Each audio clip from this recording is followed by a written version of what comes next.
우리 다 같이 기도하고 오늘도 하나님을 예배합니다. 함께 기도합니다. 하나님 아버지 감사합니다. 오늘도 우리가 하나님을 예배할 수 있도록 우리의 마음과 생각과 우리의 삶을 구별하여 주심을 또한 감사합니다. 우리가 하나님의 자녀이기에 하나님을 예배하도록 우리를 불러주셔서 우리를 통하여 하나님의 영광이 나타날 수 있도록 역사하시고 또 인도하시고 붙들어 주심을 감사합니다.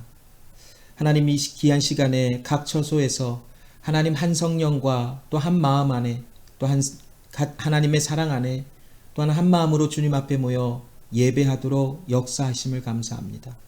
하나님 이 시간 하나님을 예배하며 하나님 앞에 가까이 나아가는 하나님의 모든 자녀들을 위해 하나님 말씀을 통하여 우리에게 주시는 하나님의 뜻과 하나님의 섭리와 하나님의 살아계심이 우리 가운데 충만하게 하여 주시옵소서. 특별히 하나님 서로 나누는 오늘 하나님의 말씀 가운데 하나님이 누구신지를 더욱더 깊은 은혜 가운데 알 수 있도록 도와주시옵소서. 그 그리스도 예수를 통하여 우리에게 생명 주시며 우리에게 모든 것을 공급하시는 그 하나님의 섭리와 그 하나님의 긍휼히 여기시는 은혜를 오늘 이 시간 우리가 다 경험할 수 있도록 도와주시고 말씀을 통하여 우리에게 부어주시는 그 은혜를 우리 모두가 받아 누릴 수 있는 하나님의 허락하심과 은혜가 넘치도록 도와주시옵소서. 오늘도 부족한 가운데 주님을 의지하며 그 하나님의 이름을 의지하며 주님 앞에 나아가오니 주여 우리와 함께 하시고 우리의 모든 생각과 마음을 붙잡아 주시옵소서. 감사드리며 살아계신 예수님의 이름으로 기도합니다. 아멘. 하나님 감사합니다. 하나님 감사합니다. 자, 우리 믿음으로 함께 고백합니다. 주는 그리스도시요 살아계신 하나님의 아들이십니다. 주는 그리스도시요 살아계신 하나님의 아들이십니다. 아멘. 자, 우리가 믿음으로 주는 그리스도시며 살아계신 하나님의 아들이심을 고백하며 함께 예배합니다. 이 은혜가 우리 가운데 충만히 임하여 또 오늘도 하나님을 온전히 예배하기를 간절히 소원하며 오늘 하나님의 말씀을 읽고 또 하나님의 말씀을 나눕니다. 오늘 함께 나누실 하나님의 말씀 누가복음 9장 10절부터 17절의 말씀입니다. 신약성경 누가복음 9장 10절부터 17절의 말씀을 제가 읽겠습니다. 사도들이 돌아와 자기들의 모든 행한 것을 예수께 고한데 데리시고 따로 벳세다라는 고을로 떠나가셨으나 무리가 알고 따라왔거늘 예수께서 저희를 영접하사 하나님 나라의 일을 이야기하시며 병 고칠 자들을 고치시더라. 날이 저물어가매 12사도가 나와 여짜오되 무리를 보내어 두루 마을과 촌으로 가서 유하며 먹을 것을 얻게 하소서. 우리 있는 여기가 빈들이나이다. 예수께서 이르시되 너희가 먹을 것을 주어라 하시니 여짜오되 우리에게 떡 5개와 물고기 2마리밖에 없으니 이 모든 사람을 위하여 먹을 것을 사지 아니하고는 할 수 없삼나이다 하였으니 이는 남자가 한 5,000명 되밀어라. 제자들에게 이르시되 때를 지어 한 50명씩 앉히라 하시니 제자들이 이렇게 하여 다 앉힌 후 예수께서 떡 5개와 물고기 2마리를 가지사 하늘을 우러러 축사하시고 떼어 제자들에게 주어 무리 앞에 놓게 하시니 먹고 다 배불렀더라. 그 남은 조각 12바구니를 거두니라. 아멘. 오늘 본문의 말씀은 굉장히 흥미진진한 말씀이 기록이 되어져 있어요. 물고기 2마리와 보리떡 5개로 남자만 5,000명이나 되는 대략 그 사람의 숫자를 짐작해 보면 어떤 분들은 한 2만 명까지도 되는 사람이다 라고도 합니다. 그 엄청난 숫자의 사람들을 예수님이 보리떡 5개와 물고기 2마리로 먹이시고 12바구니나 남게 되어지는 그런 기적이 기록되어져 있는 말씀이 오늘 본문의 말씀입니다. 오늘 말씀은 지난주에 우리가 좀 이어서 오늘 말씀을 나눌 필요성이 좀 있는데 지난주 우리가 누가복음 9장 1절부터 6절 말씀을 통해서 나눴던 말씀 혹시 기억하십니까? 그 말씀에 보면 예수님께서 예수님의 12제자들에게 예수님의 일을 위임하시고 그들에게 예수님의 권세와 능력을 주시사 갈릴리 많은 마을로 가서 하나님의 나라에 대한 말씀을 선포하게 하시고 병든 자들을 고치게 하시는 일을 위하여 12제자들을 갈릴리 여러 지역의 마을들로 보내셨습니다. 오늘 본문의 말씀은 이제 그 갈릴리 지역으로 가서 하나님의 나라와 또 병든 자들을 고쳤던 예수님의 12제자들이 예수님께 돌아와 이제 그간에 있었던 사역에 대한 내용과 또 그간에 있었던 여러 가지 기적과 이사들에 대한 내용을 예수님과 함께 나누는 그 말씀으로 오늘 본문이 시작합니다. 오늘 본문의 이 10절의 말씀부터 읽어보면 이제 예수님께서 그 제자들과 함께 대화를 나누시다가 이제 아마도 지금 예수님께로 돌아온 그 제자들이 있었던 장소와 예수님이 계셨던 장소는 가버나움이지 않을까라고 한번 생각을 해봅니다. 예수님께서 아마 가버나움 지역에서 이제 그 동쪽으로 건너편에 있는 벳세다라고 하는 곳으로 우리가 가자라고 말씀을 하십니다. 그리고는 예수님이 제자들과 함께 배를 타시고 가버나움 쪽에서부터 배를 타시고 동쪽으로 향하고 있는 벳세다를 향해서 이제 가시는 말씀이 오늘 본문의 말씀에 시작되어지는 부분입니다. 근데 한 가지 우리가 이 말씀을 나누면서 한 가지 역사적인 또 일어났던 한 가지 사건을 또 놓치고 가서는 안 되는 것이 무엇이냐면 세례 요한의 죽음입니다. 예수님께서 이제 갈릴리 사역을 거의 마치실 쯤 아마 지금 오늘 지난주부터 나눴던 말씀 또 오늘 나누는 말씀 이 모든 것이 이제 갈릴리 사역에 마치시는 부분 중에 일어났던 그런 기적과 이사들 사건들을 기록하고 있는데 그쯤에 어떤 한 가지 또 사건이 있었냐면 헤롯 왕에 의해서 세례 요한이 죽임을 당하는 사건이 일어납니다. 아마도 예수님께서 12명의 제자들을 갈릴리 여러 지역으로 보내셨을 때 그쯤 무렵에 그 베레아 지역 즉 헤롯 왕이 다스리고 있는 관할 구역에서 세례 요한이 목이 참수가 되어지는 그런 끔찍한 일을 당하며 죽임을 당한 것 같습니다.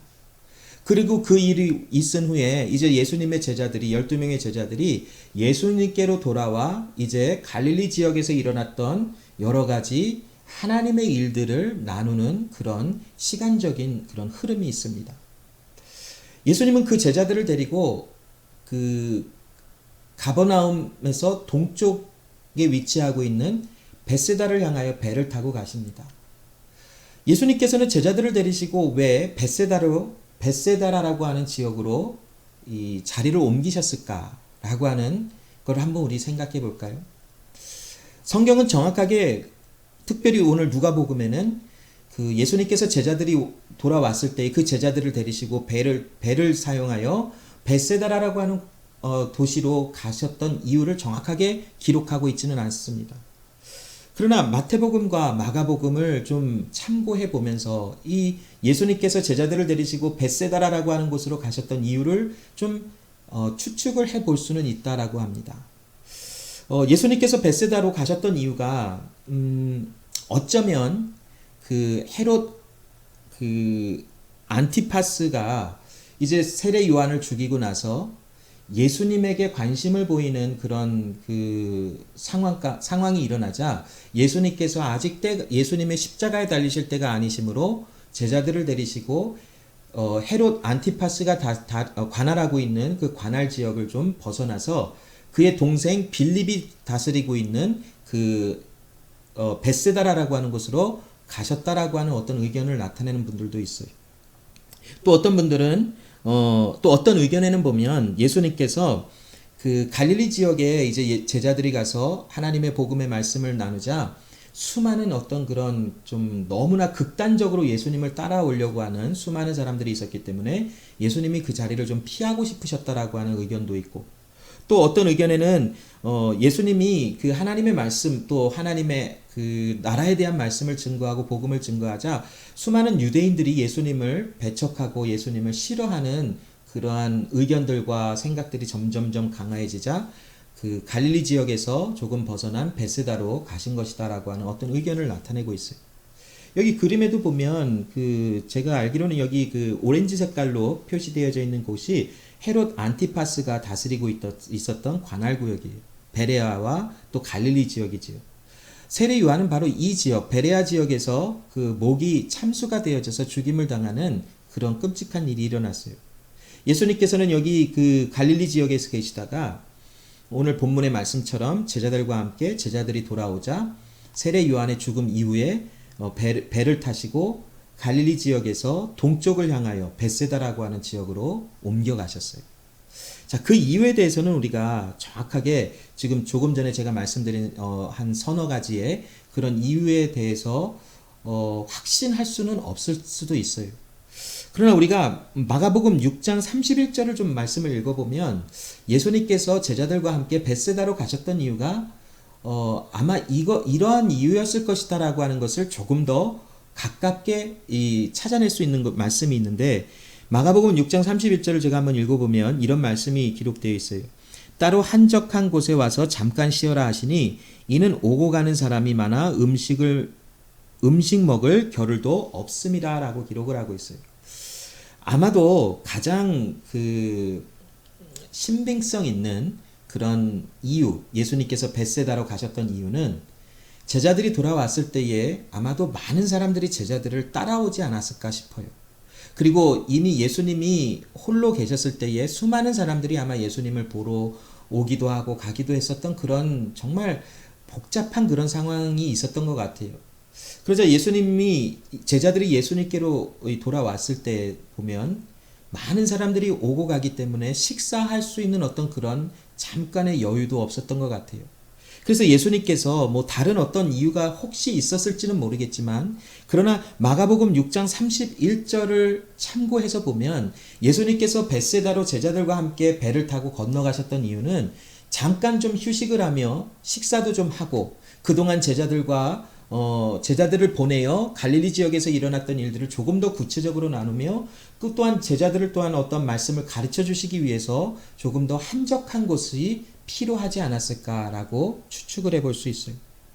이유가 어찌되었건 예수님은 이제 제자들을 데리고 이제 여기 지도에도 보면 가버나움이라는 지역에서 동쪽을 향해서 벳세다라고 하는 곳으로 이제 배를 타고 가십니다. 그런데 예수님의 이 한적한 곳으로 가시려고 했던 이 의도는 성공적이지는 못했던 것 같아요. 왜냐하면 수많은 사람들이 예수님의 무리를 보고 벳세다로 함께 움직이는 많은 사람들이 있었다라는 것이 오늘 본문의 증거에 기록이 되어져 있어요. 오늘 11절 말씀에 보면 무리가 알고 따라왔거늘 이라고 하는 말씀이 기록이 되어져 있어요. 자, 마가복음 6장 33절 같은 오병이어의 사건을 기적을 기록하고 있는 마가복음 6장 33절의 기록을 좀 참고해 보면 이런 말씀이 기록되어 있어요. 그 가는 것을 보고 많은 사람이 저희인 줄 안지라 모든 고을로부터 도보로 그곳에 달려와 저희보다 먼저 갔더라라고 하는 말씀이 기록되어 있어요. 제가 구글에 가버나움에서 벳세다라고 하는 곳을 거리가 얼마인지를 한번 찾아봤더니 대략 한 6마일 정도다라고 하는 그런 정보가 있더라고요.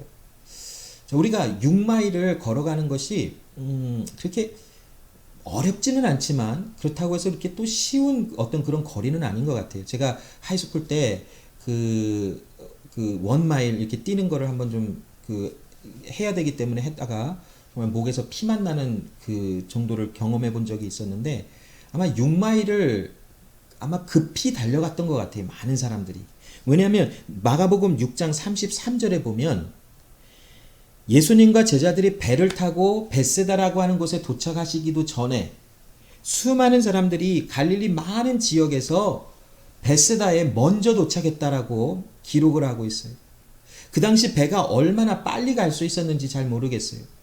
그러나 여러분 배를 타고 제자들과 함께 예수님이 벳세다라고 하는 곳으로 가시기도 전에 수많은 사람들이 많은 마을로부터 나와서 예수님이 가시는 그 무리를 보고 예수님과 제자들인 것을 알고 벳세다를 향하여 뛰어가는 그 모습이 마가복음 6장 33절에 그려지고 있어요.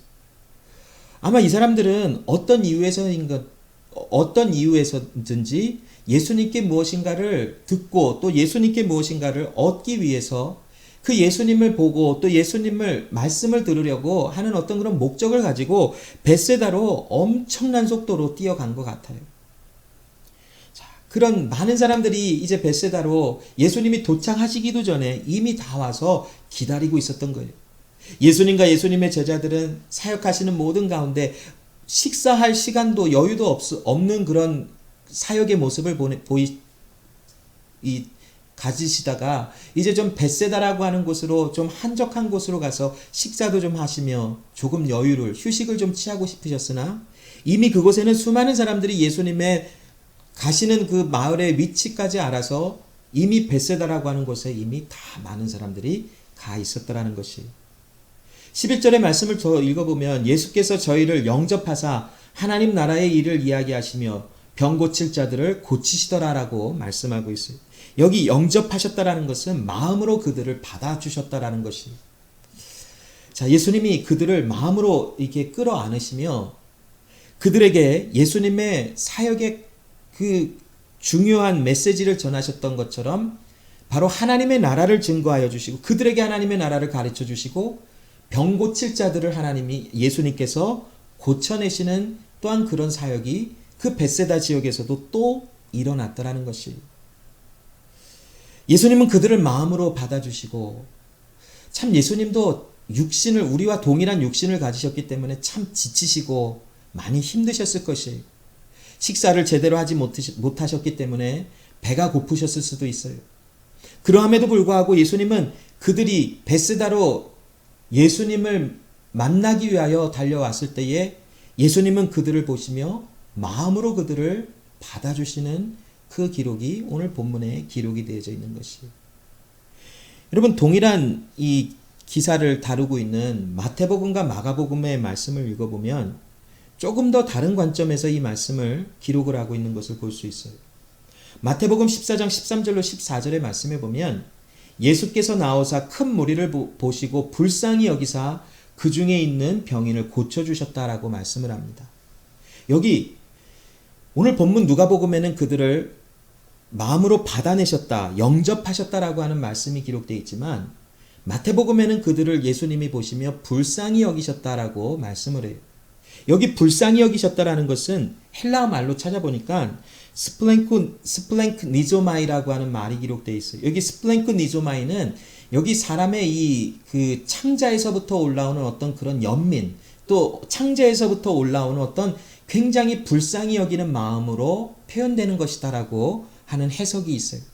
즉 옛날 이 유대인들은 또 헬라 문화에 살았던 사람들은 이 스플랭코 니조마이라고 하는 말을 사용할 때에 어떤 사람을 향하여 정말 마음을 실어주며 그를 불쌍히 여길 때, 정말 간절한 마음으로 그를 불쌍히 여길 때에 마음의 어떤 이 장기에서부터 창자에서부터 올라오는 이 애절한 마음으로 그들을 불쌍히 여긴다라고 하는 어떤 그런 표현을 이 스플랭코 니조마이라고 하는 단어에 이 함축을 시켜놓은 것 같아요.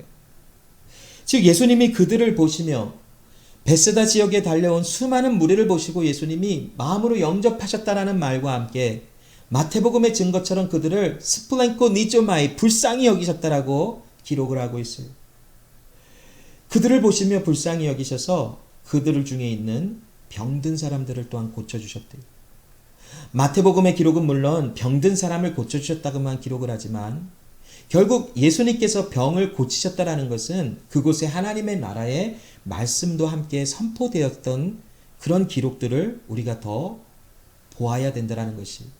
그러므로 마태복음에 하나님의 나라가 선포되었다라는 말은 기록되어 있지 않지만 병을 고쳐주셨다라는 말과 함께 우리는 예수님의 입술을 통하여 그들에게 하나님의 나라가 임하였음을 또한 선포하신 예수님의 모습을 그려낼 수 있는 관점이 있어야 된다는 것이지. 아마 예수님은 이들이 단순히 예수님께 어떤 베네핏을 얻기 위하여 나온 것을 예수님이 왜 모르셨을까요? 이 중에는 예수님을 의심하는 사람들도 어쩌면 있었을지도 모르고 예수님을 싫어하지만 군중 심리에 의해서 아니면 어떠한 무엇인가 그냥 얻어내려고 하는 그런 단순한 목적을 가지고 예수님께 나오는 그런 사람들도 있었을 것이에요. 그러나 예수님은 그들을 바라보시며 마음으로 그들을 영접하시며 그들을 불쌍히 여기시고 그들의 병을 고쳐주시고 그들에게 하나님의 나라를 가르쳐 주신 것이에요. 마가복음 6장 30절로 34절의 말씀에 보면 이 말씀은 더더욱 그 생동감 있게 우리에게 예수님의 마음을 그려내고 있어요. 마가복음 6장 30절로 34절에 보면 그 마지막 34절 말씀에 보면 예수께서 나오사 큰 무리를 보시고 그 목자 없는 양 같음을 인하여 불쌍히 여기사 이에 여러 가지로 가르치시더라라고 말씀을 합니다. 여러분, 마가복음 동일한 이 오병이어의 기적을 기록하고 있는 이 말씀 시작 부분에 마가복음에는 그들이 목자 없는 양 같음을 인하여 예수님이 그들을 불쌍히 여기셨다라고 말씀을 하고 있어요. 자, 이 목자 없는 양 같음은 그러므로 그들을 불쌍히 여기셨다라고 하는 이 말씀은 이스라엘의 광야 시대를 연상케 하는 그런 표현이라고 우리는 나눠볼 수 있죠. 민수기 27장 16절부터 17절 말씀해 보면 이제 모세가 광야 40년이라는 긴 시간을 이스라엘에 마치 하나님께로부터 보내짐을 받은 목자와 같이 그들을 인도하여 내었어요. 물론 하나님께서 모세에게 힘과 능력을 더하여 주시고 하나님의 말씀을 주시고 하나님의 능력으로 함께 하시며 이스라엘 백성들을 인도하게 하셨지만 하나님은 마치 모세를 이스라엘을 인도하여 내는 그런 양을 인도하여 내는 목자와 같은 어떤 위치와 목적과 역할로 모세를 이스라엘 백성들에게 보내셨지요. 그리고 실질적으로 모세는 목자가 마치 양들을 인도하여 푸른 초장으로 인도하는 것처럼 모세는 이스라엘 백성들을 데리고 하나님의 뜻대로 거하며 그들을 인도하여 낸 목자와 같은 역할을 감당했어요. 이제는 모세의 하나님의 정하여 두신 육체의 모든 그런 시간들이 이제는 다 되어졌고 이제 모세가 거의 죽을 날이 가까웠음을 알았어요.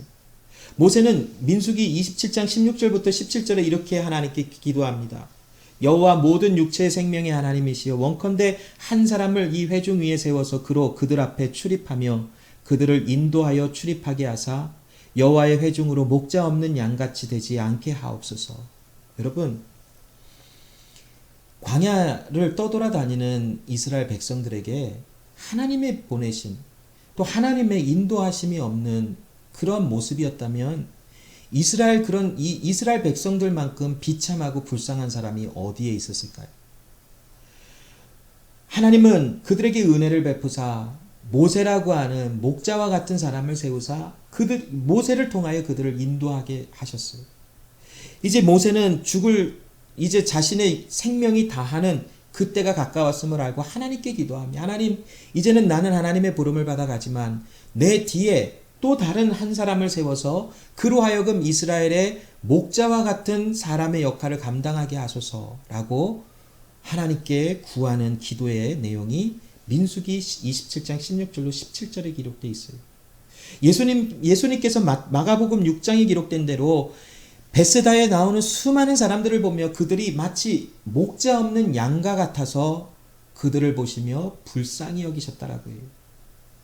이것은 마치 이스라엘이 광야 40년 동안 만약 이스라엘 사람들이 목자 없는 삶으로 그 광야를 헤매이고 돌아다녔다면 그들은 참으로 불쌍한 사람들이었을 것이. 왜냐하면 그들을 인도하고 돌보는 어떤 존재가 없기 때문에 그들은 갈 바를 알지 못하여 자기네들의 갈 길로 가다가 결국에 다 멸망할 수밖에 없는 그러한 삶을 살아갈 수밖에 없었겠지. 예수님께로 나오는 수많은 그 베스다에 몰려오는 사람을 바라보시며 예수님은 마치 이스라엘의 목자가 없는 것 같은 그런 모습으로 바라보시며 그들을 불쌍히 여기셨다까지 하며 마가복음은 그 예수님의 심정을 그려내고 있어요. 여러분, 예수님은 하나님의 보내신 참 목자이시다라는 표현을 우린 성경을 통하여 참 자주 접하고 있어요. 그 말씀을 우리가 좀 이렇게 염두에 두면서 에스겔 34장 11절부터 14절의 말씀을 좀 볼까요? 여기 말씀해 보면 나 주 여호와가 말하노라 나 곧 내가 내 양을 찾고 찾되 목자가 양 가운데 있는 날에 양이 흩어졌으면 그때를 찾는 것 같이 내가 내 양을 찾아서 흐리고 캄캄한 날에 흩어진 모든 곳에서 그것들을 건져낼지라. 내가 그것들을 만민 중에서 끌어내며 열방 중에서 모아 그 본토로 데리고 가서 이스라엘 산 위에와 시냇가에와 그 땅 모든 거주지에서 먹이되 좋은 꼴로 먹이고 그 우리를 이스라엘 높은 산 위에 두리니 그것들이 거기서 좋은 우리에 누워 있으며 이스라엘 산 위에서 살찐 꼴을 먹으리라. 자, 이 말씀은 에스겔 선지자를 통해서 이스라엘의 목자 없는 것 같은 상황을 설명해 내고 계세요. 이스라엘에 남유다의 많은 그 왕과 또한 이 정치 지도자들 또 어떤 높은 지위에 있었던 사람들이 자기네 배 부르기를 만을 바빴어요. 그리고 마치 양과 같은 입장에 서 있는 이스라엘 백성들을 돌보지 아니하고 과부와 고아의 신원하지 아니하며 오히려 그들의 재산을 갈취해 버리고 그들을 업신여기고 또한 그들을 함부로 대하는 그런 일들이 있었어요. 자, 그런 시대적인 상황 가운데 하나님은 에스겔을 통하여 내가 이스라엘의 목자로 이제 내가 그들을 찾아 나가리라라고 말씀을 합니다. 그리고 그들을 찾아내어서 이제는 그들에게 좋은 우리에 누워서 좋은 음식을 먹게 하리라라고 말씀하시는 그 내용이 에스겔서에 있어요.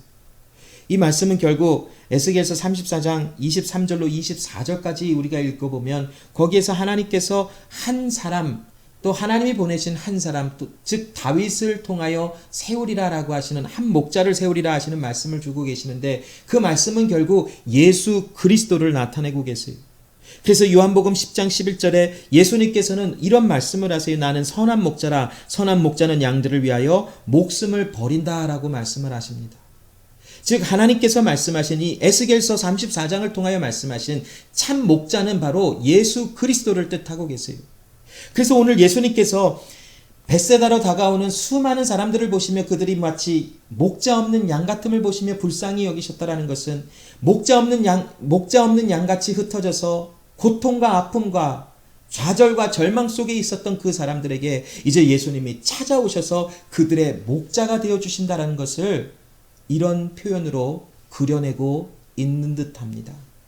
즉 예수님은 그들에게 목자로 오셔서 그들을 불쌍히 여기시며 에스겔서 34장에 있는 말씀처럼 또 하나님께서 모세를 통하여 여호수아를 통하여 이스라엘 백성들의 목자와 같이 세우시사 그들을 광야 40년을 또한 가나안 땅을 정복하며 들어가는 모든 일에 목자와 같은 사람들을 세워서 하나님이 인도하신 것처럼 이제는 그 그림자의 역할을 했던 모든 것이 지나가고 참 목자이신 예수 그리스도가 오셔서 베스다에 오는 수많은 사람들에게 참 목자로서 그들을 불쌍히 여기시며 그들에게 하나님의 나라를 선포하여 주시고 그들에게 병고침과 온전케 하시는 하나님의 은혜를 베풀어 주시사 마치 목자가 양들을 이끌어 좋은 풀을 먹게 하는 것과 같이 수많은 베스다에 몰려온 사람들에게 이러한 하나님의 은혜를 펼쳐내시고 또한 베푸르시고 또한 행하여 주시는 예수님의 모습이 오늘 본문 또한 마가복음과 마태복음에 이렇게 표현이 되어져 있다라는 것이 여러분 어쩌면 베스다에 나온 베스다의 그 한적한 곳 성 외곽에 위치되고 있었던 빈 들이라고 하는 곳으로 표현되어지는 넓은 광야와 같은 그런 곳에 모여있는 사람들은 어쩌면 이스라엘 사람들이 애굽을 나와서 광야 40년을 통하여 하나님의 인도하심을 경험했던 것을 다시 한번 재현해내는 것은 아닌가도 한번 생각해 볼 수 있어요.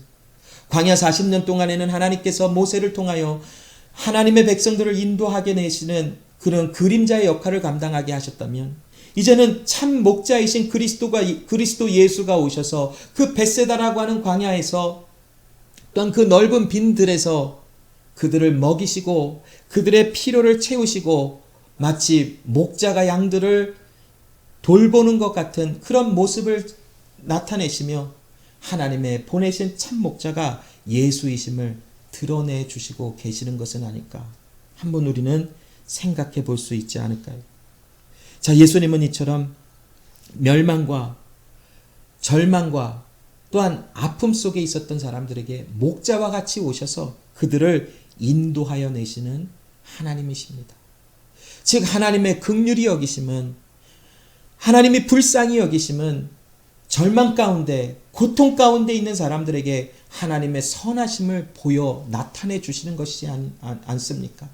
오늘 예수 그리스도는 벳세다로 다가오는 수많은 절망과 아픔 속에 질병 속에 또한 죄로 인하여 멸망으로 달려갈 수밖에 없었던 그런 사람들에게 예수 그리스도는 하나님의 은혜를 베푸시고 그들에게 하나님의 구원의 메시지를 증거하시는 참 목자로서의 역할을 감당하고 있으셨다라는 것이지. 자, 그런 상황 가운데 한 가지 문제가 나타나지. 오늘 본문 12절에 보면 날이 저물어가매 12사도가 예수께 나와 여짜오되 무리를 보내어 두루 마을과 촌으로 가서 유하며 먹을 것을 얻게 하소서 우리 있는 여기는 빈들입니다. 라고 예수님께 그러한 말씀을 전해요. 자, 아마도 제자들은 이런 생각을 했을지도 몰라요. 예수님께서 12명의 제자들을 갈릴리 지역으로 보내셔서 갈릴리 정말 수많은 그 지역들을 돌아다니며 하나님의 말씀을 전하고 또 병 고치는 그런 기적과 이사를 나타냈어요. 많은 사람들이 처음에는 굉장히 의아했을지도 몰라요. 예수님이 안 오셨는데도 예수님이 보내신 제자들이 왔는데 그들을 통해서 하나님의 복음의 메시지가 증거되고 또 병든 자가 막 치료함을 받는 역사가 일어나니까 많은 사람들이 처음에는 신기했을지도 몰라요. 그리고는 점점 그들이 증거하고 있는 예수 그리스도에 대하여 어떠한 마음이 더 간절해지고 내가 이 예수를 더욱더 좀 가까이 보고 싶다라는 어떤 마음들이 생겨나지 않았을까요?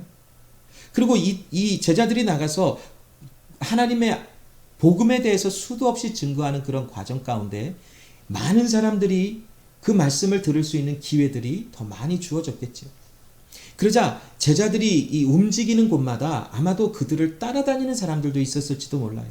그리고 결국에는 오늘 본문에 나오는 벳세다라고 하는 곳까지 그 제자들을 따라서 또 예수님을 따라서 나와 모여있는 수많은 사람들이 있었을 것 같아요.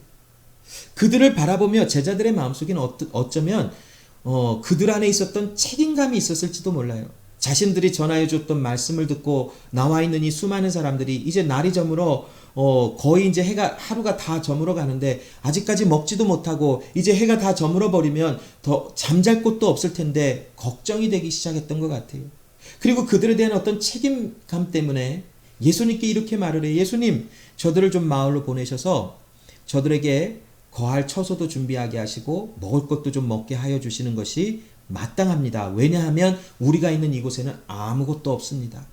빈들 것 같습니다. 제가 여기에 그 벳세다 광야라고 하는 말을 구글에 쳐서 좀 찾아보니까 두 가지 그림을 좀 이렇게 살펴볼 수 있는데 벳세다에는 그 근처에는 어떤 광야라고 하는 표현들보다도 빈들의 그런 자연적인 요소, 자연적인 모습이 조금 더 맞는 것 같아요. 어떠한 그런 사막과 같은 곳을 이야기하고 있는 것이 아니라 도시에서 벗어난, 성에서 벗어난 정말 그 먹을 것과 또 잠잘 수 있는 어떤 집을 구하기가 어려운 아무것도 없는 그런 풀만 있는 어떤 그런 들판인 것 같아요. 그곳으로 이제 나와서 있었던 수많은 사람들, 예수님도 제자들과 함께 좀 한적한 곳으로 오셔서 좀 휴식을 취하고 싶으셨기에 아마 이런 장소를 선택한 것은 아닌가 싶은데, 아무튼 날이 이제 저물어 가서 더 이상 더 지체했다가는 많은 사람들이 먹지도 못하고 그냥 길가에서 잠을 자야 되는 어떤 그런 상황이 일어난 듯해요. 예수님께 이러한 부탁을 하는 제자들의 모습이 오늘 이 본문에 그려지고 있어요. 자, 그러면 이 제자들을 좀 우리가 좀 나눠봤어. 제자들을 한번 좀 생각해 봤으면 좋겠어요. 제자들은 지금까지 어떤 예수님을 경험하고 오늘의 이 말씀까지 이르렀을까요? 좀 우리가 지금까지 나눠봤던 누가복음을 좀 9장 이전까지의 말씀들을 좀 계속 이렇게 좀 찾아보면 예수님의 그 수많은 기적과 이사들을 제자들은 함께 경험해 보았어요. 나인성 과부의 죽은 아들을 살려내시는 예수님을 경험해 보았지요. 또한 수많은 병든 자들을 치료하시고 고쳐내시는 예수님의 모습을 보았지요. 이미 예수님과 함께 그 갈릴리 호수를 지나가다가 강한 급한 바람을 만나서 배가 거의 침몰할 지경에 이르렀을 때에 예수님은 깊은 잠에 빠지셨다가 제자들이 깨우는 그 목소리를 들으시고 일어나셔서 바람을 향하여 또는 파도를 향하여 말씀하시자 자연히 예수님의 말씀을 순종하는 그런 기적과 이사를 맛보았어요. 병자들을 고치시고 죽은 자를 살려내시고 회당장 야이로의 그 죽은 딸 아이를 살려내시는 모든 기적들을 함께 예수님과 경험해 보면서 오늘 이 시간 이 자리까지 나왔어요. 그런데 예수님의 함께하는 제자들은 아직도 예수님의 그 능력으로 이 수많은 사람들에게 먹을 것을 주실 수 있으시다라고 하는 것까지는 아직 믿고 있지 아니하는 모습을 우리는 발견해 볼 수 있어요. 그렇기 때문에 이 제자들은 자신들의 생각과 자신들의 어떠한 그런 그 기준에서 예수님 이 사람들을 빨리 보내야 되지 않겠습니까? 이제 날이 저물어서 먹을 것을 구하기도 힘들고 또 잠잘 수 있는 집을 구하기도 힘듭니다. 그러므로 이 사람들을 멀리서 온 사람들도 있을 텐데 빨리 보내시는 것이 합당합니다라고 하고 말하지 않았을까요? 여러분, 예수님은 누구십니까? 지금까지 우리가 누가복음을 1장서부터 8장에 이르기까지 오늘 9장에 이르기까지 말씀을 나누면서 조금 전에도 나눴던 것처럼 예수님은 자연을 다스리시는 분이셨고 예수님은 죽음과 질병을 다스리시는 분이셨고 또 오늘 이 본문에 보면 먹을 것을 또한 제공하시는 생명을 주시는 하나님의 아들로 그려지고 있어요. 제자들은 이미 그 예수님을 수도 없이 경험해 보았어요. 그러함에도 불구하고 제자들은 예수님이 설마 이 수많은 사람들이 먹을 수 있는 음식을 제공할 수 있으시겠어? 그럴 수는 없어. 아니, 어쩌면 이 제자들의 마음속에는 예수님이 설마 그렇게 하실 수 있을까라는 생각조차 하지 못했을 것 같아요. 여기 마가복음 6장 52절의 말씀에 보면 제자들의 그 상태를 좀 볼 수 있어요. 말씀을 한번 읽어볼까요? 이는 저희가 그 떡 떼시던 일을 깨닫지 못하고 도리어 그 마음이 둔하여졌음이러라 라고 말씀을 하고 있어요. 여기 둔하여졌다라고 하는 것을 좀 뜻을 찾아보니까 무엇인가를 이해할 수 있는 능력이 약해졌다라고 하는 그런 말을 하고 있어요. 그래서 이 상황을 좀 제가 설명해 볼 거예요. 마가복음 6장 52절의 말씀이 나오기까지 어떤 그 말씀들이 지금 지나갔는지를 좀 살펴보면 이제 마가복음의 그 6장의 기록을 보면 오병이어의 기적이 일어나고 나서 예수님께서 제자들을 배에 태워서 이 베스다에서 저쪽 다른 서쪽에 위치하고 있는 베세다라고 하는 또 이름을 가진 도시가 있었나 봐요. 그쪽으로 이제 제자들을 보내셨어요. 그리고는 예수님은 한적한 곳에 가셔서 기도를 하러 올라가셨어요. 그런데 이 동쪽에 있는 베세다에서 서쪽에 있는 베세다라고 하는 지역으로 배를 타고 가는 과정 속에 굉장히 강한 바람이 불었어요. 그래서 제자들이 거기서 노를 저으면서 죽지 않으려고 엄청난 노력을 하고 있었던 거예요. 예수님께서는 그 당시 제자들과는 헤어져서 물 곁에 서서 계셨어요. 그래서 막 바람이 일고 배가 막 흔들리는 그런 상황 속에서 예수님은 제자들에게 가셨어요. 그런데 어떻게 가셨냐면 물 위를 걸어 가셨어요. 그러자 제자들이 그 물 위로 걸어오시는 예수님을 보고 지금 강하게 일어나는 그 바람도 무서웠지만 물 위로 걸어오고 있는 어떠한 존재가 더 무서웠던 것 같아요. 유령이다. 이건 우리를 망하게 하려고 다가온 어떤 유령이다라고 하면 아마 소리를 질렀을 것이. 마가복음에는 베드로에 관한 기사는 나오지 않지만 마태복음에는 그때에 베드로가 만일 주이시거든 나를 명하여 이 물을 나도 걸어오게 하소서 했더니 예수께서 오라라고 하셨을 때 베드로가 그 물 위를 걸어가다가 파도가 일자 물속으로 빠져들어가는 베드로의 모습이 그려지며 예수님이 그의 손을 붙잡으시면서 일으키시면서 믿음이 적은 자여 왜 의심하였느냐라고 그를 꾸중하는 듯한 말씀의 표현이 기록되어 있어요. 물론 마가복음에는 그 베드로에 대한 기사는 기록되어 있지 않아요. 그러나 대신 마가복음 6장 52절에 저희의 마음이 둔하여졌다라고 기록을 하고 있어요. 여러분, 제자들은 수도 없이 그 예수님의 기적과 이사를 경험했던 사람들인데 왜 이렇게 또 마음이 둔하여졌을까요? 왜 예수님을 그렇게 경험하고서도 예수님이 떡을 수많은 사람들에게 먹이실 수 있다는 것을 알지 못했을까요? 또 오늘 여기 마가복음의 기록대로 이미 이들은 그 성난 파도에서 예수님이 바다와 파도를 잠잠케 하시는 예수님의 능력을 경험해 본 제자들인데 그 파도와 어려움 속에서 왜 또 두려워하며 예수님이 걸어오시고 배 타시자마자 바람이 잠잠해진 것을 보고 또 마음에 놀랐더라라고 하는 기사가 있는데 왜 이런 일들이 계속하여 일어날까요? 제가 한번 오늘 이 제자들이 예수님 이 사람들을 마을로 보내어 밥을 사 먹게 해야 되지 않겠습니까? 라고 하는 이 말씀을 중심으로 제자들의 마음이 왜 이렇게 예수님을 계속하여 신뢰하지 못할까? 그때그때마다 예수님의 능력을 알지 못하고 그렇게 예수님을 경험해 보았음에도 예수님을 온전히 신뢰하지 못하는 모습은 무엇일까? 라는 것을 한번 깊게 생각을 해 보았어요.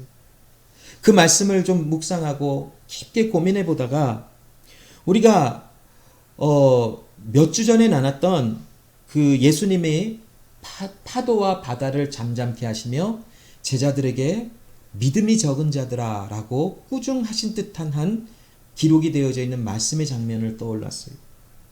여러분, 그 말씀을 우리가 다시 한번 좀 가보면 제자들과 예수님이 배를 타고 가시다가 예수님은 사역에 너무 지쳐서 배에 그 그물 같은 것을 머리에 대시고 주무셨지요.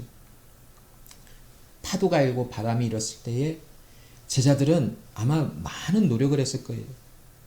그러나 그들이 아무리 해도 바다에 일어나는 파도와 또 일어나는 바람은 잠잠해지지 않았어요. 그래서 그들은 예수님을 바라보며 예수님 우리가 죽게 생겼는데 왜 우리를 상관하지 않으십니까? 하고 예수님을 급히 깨웠어요. 그러자 예수님이 일어나셔서 그 성난 파도와 강하게 부는 바람을 꾸짖어 명하시사 잠잠케 하셨어요. 그리고는 예수님이 믿음이 적은 자들아 라고 꾸중하신 듯한 말씀이 기록되어 있어요.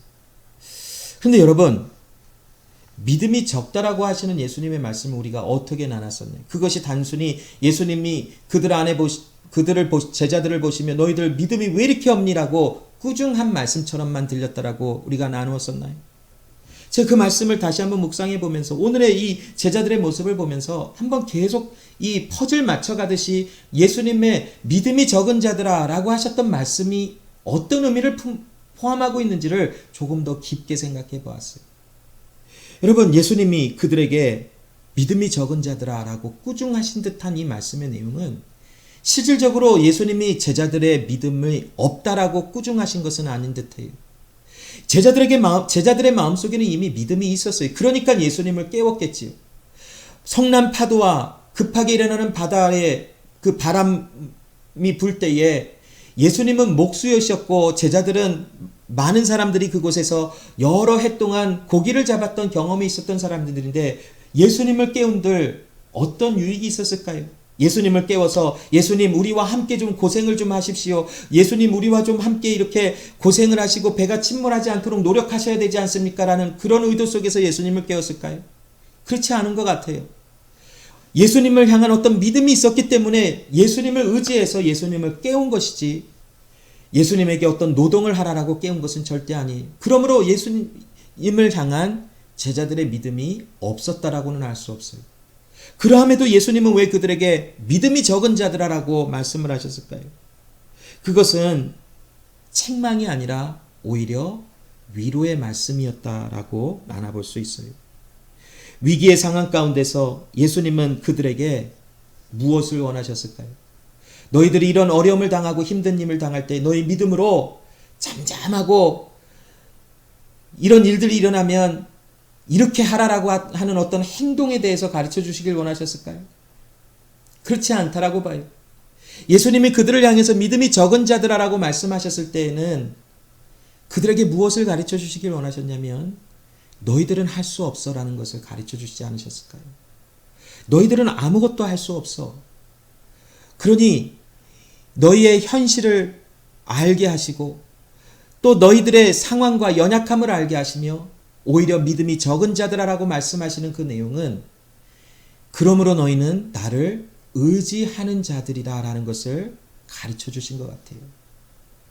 자, 여러분, 우리가 한번 실질적인 예를 한번 살펴볼까요? 어떤 아버지가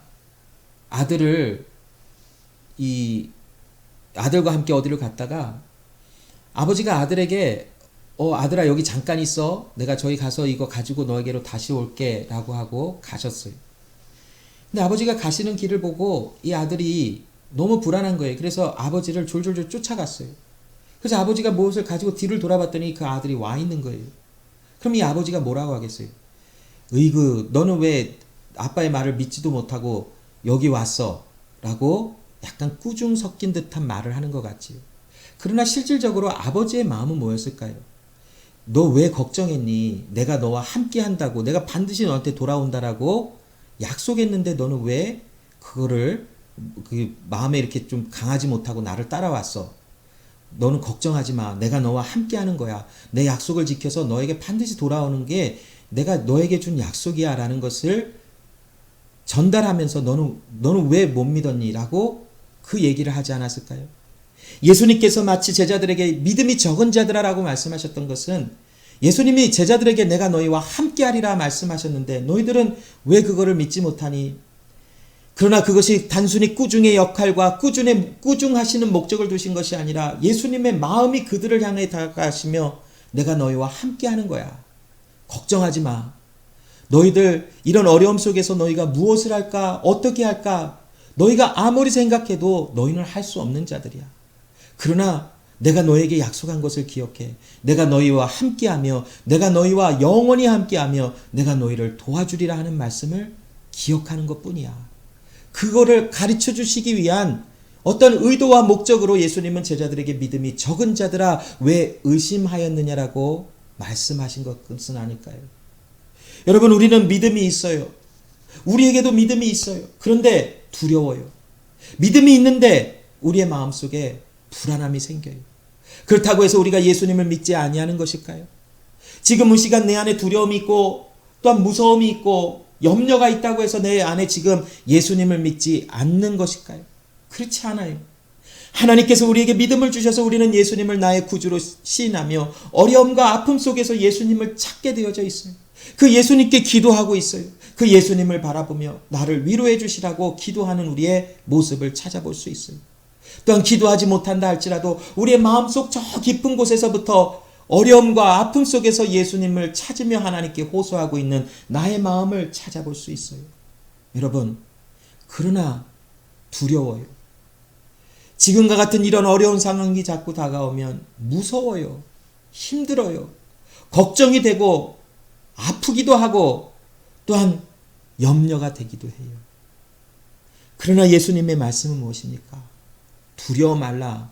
내가 너와 함께 하리라. 이런 어려움을 하나님은 우리에게 허락하시며 믿음이 적은 자라라고 꾸중하시는 것이 아니라 오히려 우리를 위로하시며 걱정하지 마. 내가 너와 함께 하는 것을 내가 너에게 보이고 싶다라는 것을 얘기하고 싶지 않으실까요?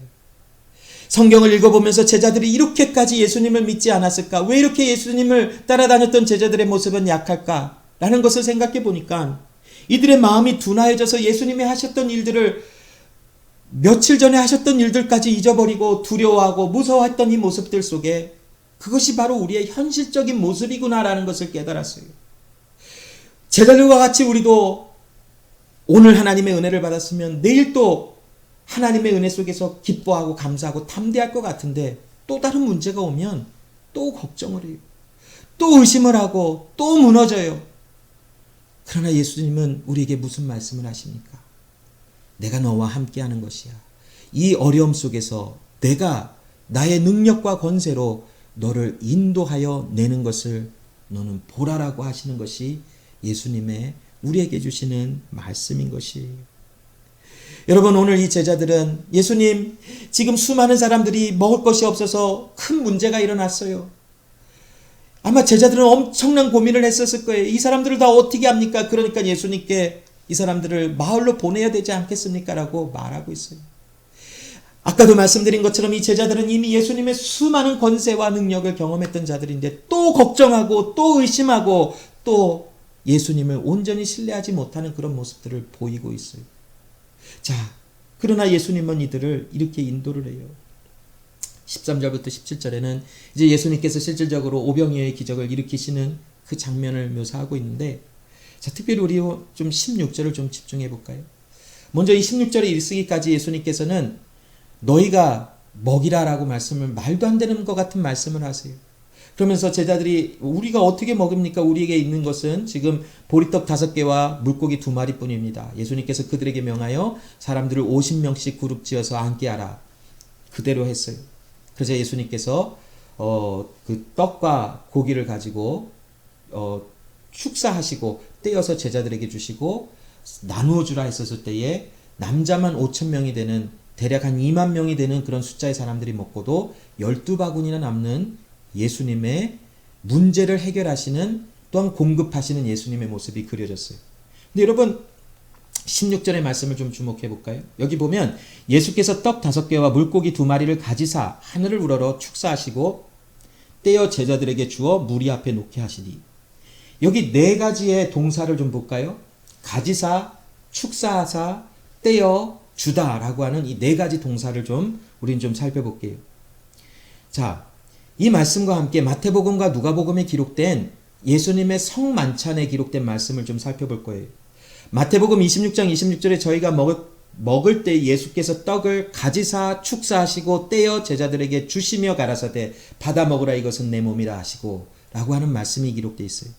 누가복음 24장 30절에도 엠마오로 내려갔던 2 제자들을 예수님이 이제는 부활하시고 그들과 함께 내려가시며 그 엠마오로 내려갔던 2 제자들은 예수님이 예수님인지를 못 알아봤어요. 그러나 그 집에 들어가서 예수님께서 떡을 떼어 그들에게 주실 때 그들의 눈이 밝아지며 예수님이시구나를 보았을 때 예수님은 온데간데 없이 사라져버리고 마셨어요. 그 말씀을 기록하고 있는 누가복음 24장 30절에 저희와 함께 음식을 잡수실 때에 떡을 가지사 축사하시고 떼어 저희에게 주시매라고 하는 이 4가지, 오늘 본문에도 기록된 가지고 축복하고 떼어 주시는 4가지의 동사가 그대로 기록되어 있어요. 어떤 주석에는 누가복음의 이 말씀에 예수님이 오병이어의 기적을 일으키는 것은 예수님의 성만찬과는 거리가 멀다라고 이야기하는 기록하고 있는 주석들도 봤어요.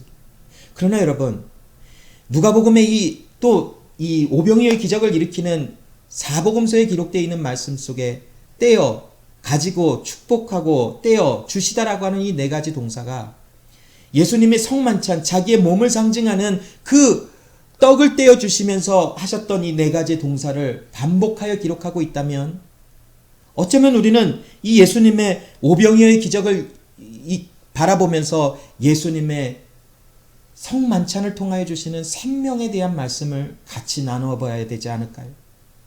저는 오늘 이 본문의 말씀을 보며 또 다른 관점에서 예수님께서 단순히 수많은 사람들에게 물고기 2마리와 보리떡 5개로 많은 사람들을 먹이시는 기적을 베푸셨다라고 하는 말씀으로 끝나는 것이 아니라고 생각해요.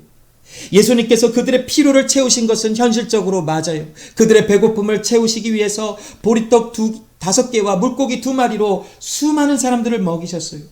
그러나 그들에게 그 음식을 제공하신 것은 단순히 그들의 배고픔을 해결하여 주시기 위하심만이 근본적인 목적이 아니라는 것이지요. 요한복음 6장 32절로 33절에 보면 예수께서 이르시되 내가 진실로 진실로 너에게 이르노니 하늘에서 내린 떡은 모세가 준 것이 아니라 오직 내 아버지가 하늘에서 내리신 참떡을 너에게 주시나니 하나님의 떡은 하늘에서 내려 세상에게 생명을 주는 것이니라. 여러분, 광야 40년 동안 하나님께서 하늘에서 만나가 내려 이스라엘 백성들로 하여금 먹게 하셨어요. 그런데 이제는 예수님께서 자신이 직접 오셔서 내가 하늘로부터 온 참떡이다. 그러므로 하나님께서 너에게 생명을 주시기 위하여 나를 너에게 주셨노라라고 하시는 말씀을 주시며, 옛날 광야 40년에 하나님께서 만나를 주셨던 것은 그림자 역할을 하는 예수님의 참떡에 대한 참 생명에 대한 그림자 역할을 하였다면, 이제는 그 그림자 역할에 그림자가 가리키고 있는 예수 그리스도 참떡으로 묘사되고 있는 예수님의 생명이 오셔서 너희들에게 생명을 주노라 하시는 말씀을 요한복음 6장은 기록하고 있어요. 오늘 빈들에서 보리떡 5개와 물고기 2마리의 기적을 베푸시는 이 예수님의 이 기적과 이사는 단순히 백성들의 배고픔을 해결하시기 위함만이 아니, 그 기적을 일으키시는 현장 속에서 아마도 예수님 안에 있는 생명이 하나님의 백성들에게 전달되어지고 공급되어지고 채워졌음을 이야기하고 계시는 것이 아닐까요? 여러분, 그러므로 예수님은 우리에게 생명의 떡으로 오셔서 우리에게 이러한 하나님의 은혜, 구원의 역사를 이루어내신 것이에요. 자, 여러분, 예수님은 벳세다라고 하는 그곳에 가셔서 제자들과 함께 가셔서 많은 사람들이 몰려올 때에 그들을 목자 없는 양과 같이, 그들을 마치 그들이 목자 없는 양과 같이 여기시며 불쌍히 여기시며 그들을 구원해 내시기 위하여, 즉 그들에게 자신의 안에 있는 생명을 그들에게 주시기 위하여 실질적으로 보리떡 5개와 물고기 2마리로 기적과 이사를 나타내 주셨어요. 그러나 그 과정 속에 있었던 예수님의 12 제자들은 끊임없이 예수님의 행하시는 일을 의심할 수밖에 없었고 온전히 신뢰하지 못하는 연약한 모습이 보였어요. 그러나 예수님은 그러한 모든 과정 속에 제자들의 연약함을 도우시며 믿음이 없는 자라 꾸짖으시는 것 같지만 오히려 그들을 위로하시며 내가 너희와 세상 끝날까지 함께 한다라고 말씀하시며 그들을 위로하여 주신 것이에요. 오병이어의 사건을 기록한 것을 읽어보면 이 기적을 일으키신 예수님의 이 사건이, 이 능력이 많은 사람들에게는 알려지지 않았던 것 같아요. 거기에서 직접 그 떡과 물고기를 먹었던 사람들은 그들의 반응을 언급하고 있지 않아요. 그러나 제자들의 연약함을 도우시고 일깨워 주시기 위한 하나님의 어떠한 섭리 가운데 제자들을 향하신 말씀이 오늘 이 오병이어의 기적의 사건의 중심된 내용임을 우리는 나누어 볼 수 있습니다. 끝으로 여러분, 예수님께서 13절에 너희가 먹을 것을 주어라 라고 말씀을 합니다. 여러분, 현실적으로 제자들은 이러한 능력이 없었어요. 5,000명이나 넘는 그런 수많은 사람들에게 물고기 2마리와 보리떡 5개로 그들을 어떻게 다 먹일 수 있을까요? 그럼에도 예수님께서는 너희가 먹을 것을 주어라 라고 말씀을 합니다. 끝으로 이 말씀의 내용은, 뜻은 무엇입니까? 예수님께서 제자들을 향하여 너희가 먹을 것을 주어라 하시는 이 말씀에는 여러분, 결국 이 물고기 2마리와 보리떡 5개를 통하여 수많은 사람들이 먹을 수 있었던 능력은 어디로부터 나왔습니까? 예수 그리스도로부터 흘러져 나온 것이. 그러나 예수님께서 제자들을 향하여 너희가 주어라 라고 말씀을 하실 때에는 너희가 전달하여 주어라 라는 것보다는 너희가 주어라 라고 하시는 말씀 가운데 제자들 안에 있는 것을 내어주어라 라고 하는 그런 뉘앙스의 말씀으로 기록이 되어져 있습니다. 이 말씀을 통하여 예수님은 3가지를 제자들에게 가르쳐 주시는 듯해요. 내가 이 세상에 섬김을 받으러 온 것이 아니라 오히려 섬기러 왔노라 하시는 말씀을 너희도 행하라라고 가르쳐 주시지 않을까요? 이제는 예수님께서 십자가에 달리시고 부활하시고 하늘로 승천하신 이후에 이제는 제자들 안에 하나님의 아들 예수 그리스도의 위탁함을 받은, 위임함을 받은 능력과 권세 아래 제자들이 나가 예수님의 행하셨던 그 일을 그대로 행하는 일들이 나타나고 그들은 그 일을 감당해야만 했어요. 제자들에게 그 일을 알게 해주시며 나가서 행하라라고 합니다. 여러분, 우리는 예수님과 같이 많은 사람들을 향하여 불쌍히 여기며 그들에게 예수님의 생명의 은혜를 증거하며 그리스도 예수의 긍휼하심을 나누어야 되는 그런 사명의 부르심이 있다는 것이, 이 나눔은 단순히 교회 안에서만 이루어지고 끝이 나는 것이 아니라 교회 밖을 넘어가 수많은 사람들에게 하나님이 필요하게 말씀하시는 많은 곳으로 전달이 되어져야 된다는 것이, 우리는 이 하나님의 긍휼과 하나님의 이 사랑을 어떻게 나눌지 그 내용을 우리는 다 알지 못해요. 밖으로 뛰쳐나가서 수많은 가난한 자들에게 먹을 것을 나누어 줘야 하는 것인지, 아니면 어려운 자들을 찾아다니며 그들의 힘듦과 어려움을 듣고 그들의 어려움을 해결해 주러 다녀야 되는 것인지, 아니면 그들을 위로하며 위로의 말들을 전하해 주러 다녀야 되는 것인지 우리는 구체적인 내용을 다 알지는 못해요.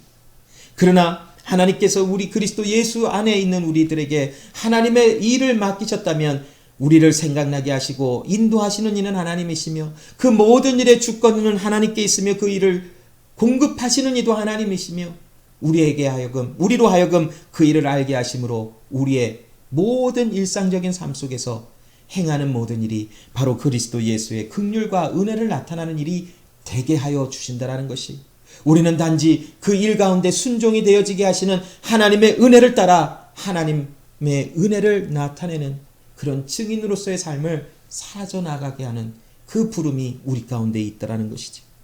또한 여러분, 너희들이 주어라 하시는 말씀 속에서 무엇을 깨닫게 하십니까? 능력의 주관자는 하나님이시지 우리가 아니라는 것이. 그러므로 예수님은 지금 제자들에게 너희가 주어라 하시는 말씀을 주시지만 그 가운데 너희들은 언제건 나를 의지하는 자라라고 하는 것을 가르쳐주고 계시다라는 것이. 여러분, 우리의 삶도 그리스도를 끊임없이 의지하는 삶을 살아가야 된다는 것이.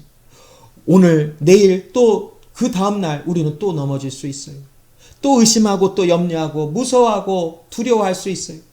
그러나 그때마다 하나님의 음성을 통하여 믿음이 적은 자여 왜 의심하였느냐라고 하는 이 말씀은 우리를 위로하시며 그리스도 예수를 의지하라라는 위로의 말씀으로 우리에게 전달이 되어진다는 것이. 여러분, 그러므로 우리는 그리스도를 의지하는 우리의 모든 모습이 되어져야 된다는 것이지. 여러분, 사역을 하다 보면 정말 이 하나님의 말씀을 의지할 밖에 없는 상황들이 너무나 많이 일어나요. 참 감사하게도 우리 익투스 제작교회 모든 성도들은 저에게 아무런 능력이 없는 것을 너무도 잘 알아요. 그래서 저에게 어떤 각자의 개인들의 어려움과 힘듦을 이야기할 때 어떻게 해야 되냐고 안 물어보더라고요. 기도해 주세요라고 물어봐요. 되게 감사한 일이에요. 저의 연약함과 능력 없음을 어찌도 그렇게 잘 아시는지. 한참 나는 이런 기도가 있고 이런 문제가 있어서 아파하고 힘듭니다. 그러므로 기도해 주십시오. 그래서 저도 기도하고 있어요. 여러분, 여러분의 아픔과 힘듦을 들어보면 어떤 경우에는 나에게 어떤 능력이 있어서 손 하나만 딱 하면 일이 해결됐으면 좋겠다라고 그런 생각들을 가끔 하기는 해요. 그러나 하나님의 모든 질서와 섭리 가운데 우리에게 그런 능력이 있는 것이 아니라 하나님께 모든 주권과 능력이 있고 우리는 그 하나님을 의지하는 자, 하나님을 신뢰하는 자일 뿐이다라는 것을 알게 하여 주시는 것이라는 것이지. 그러므로 오늘도 우리는 연약함 속에서 넘어진 가운데 하나님께 기도하며 그 하나님을 의지하며 하나님을 바라보는 그런 하나님의 사람들로 부름을 받아 오늘도 인도함을 받고 있다라고 하는 것을 잊지 마시기 바랍니다. 세 번째, 너희가 먹을 것을 주어라라고 하시는 그 말씀을 통해서 예수님께서 제자들에게 알게 하시고자 원하셨던 것은 무엇이냐면 생명의 근원이 오직 그리스도 예수에게만 있다라는 것을 알게 하시기를 원하셨다라는 것이. 제자들을 통하여 하나님은 구원이 예수께 있음을 알게 하시는 것이지 제자들에게 구원의 능력이 있어서 많은 사람들을 구원하는 것은 절대 아니라는 것이지.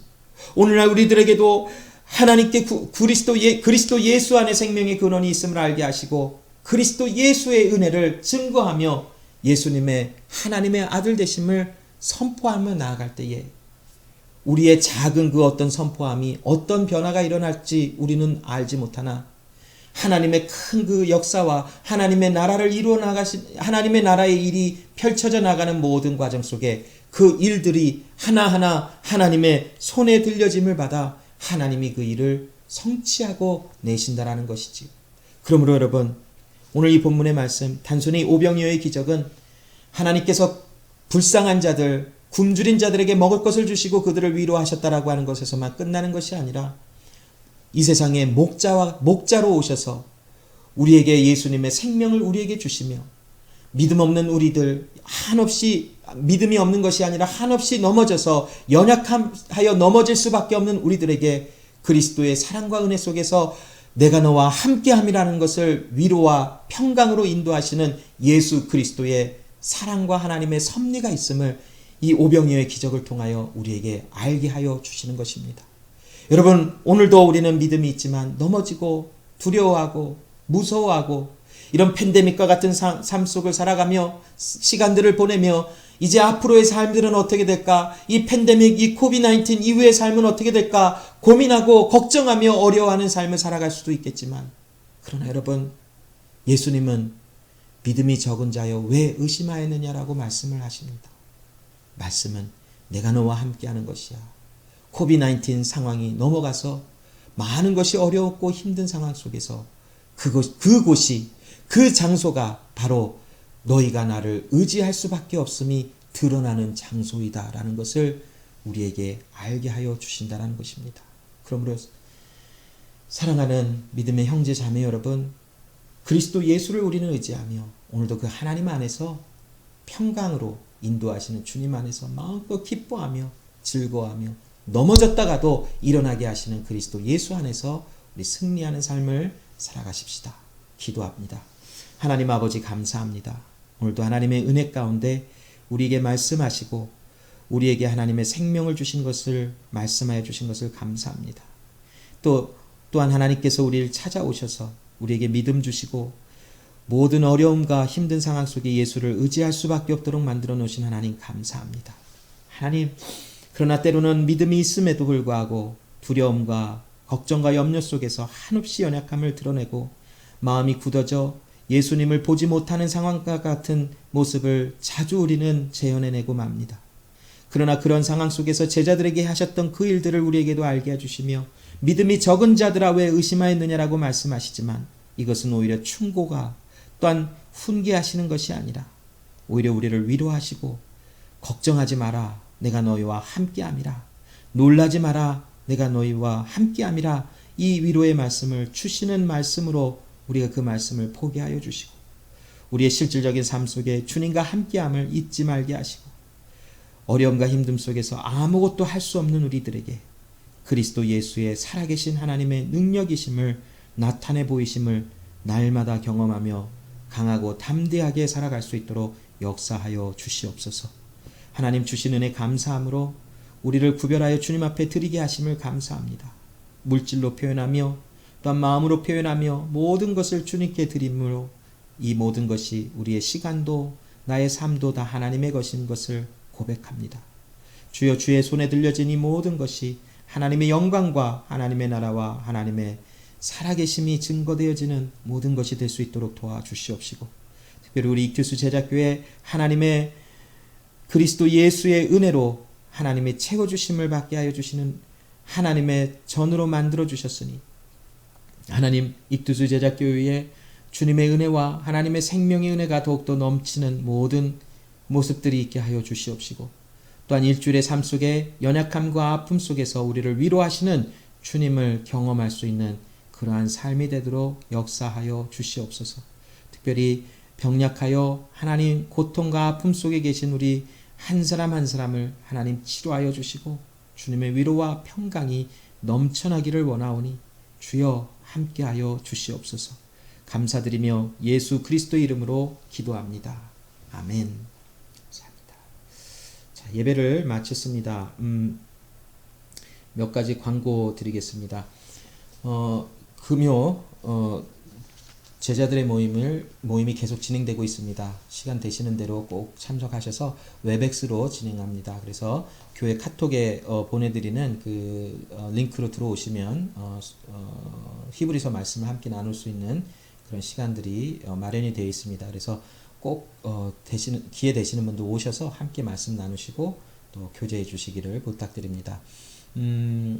여러분 또 정성껏 준비하신 헌금은 계속해서 광고 드리는 것이지만 교회 카톡에 제가 올려드린 주소로 체크 발행하셔서 우편으로 보내주셔도 되고요.